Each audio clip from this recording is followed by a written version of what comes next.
ఎక్కడా కనపడట్లేదు. Kodali Nani గాయబయ్యాడు. And CID ఏంటబ్బా అని ఆలోచిస్తున్నారని అలాగే చెప్తా దీనికి కూడా.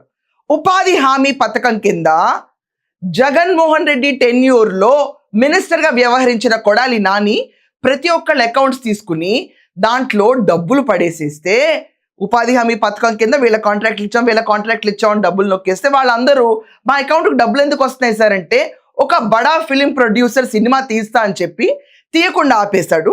అతను డబ్బులు తిరిగి ఇచ్చాడు. నా అకౌంట్ అయితే ఇబ్బంది అవుతుంది కాబట్టి మీ అందరి అకౌంట్ నెంబర్లు ఇస్తానని చెప్పి మభ్యపెట్టి వాళ్ళ అకౌంట్లు వాడుకుని ఆ డబ్బులన్నీ తన ఖాతాలో వేసుకున్నాడు కొడాలి నాని.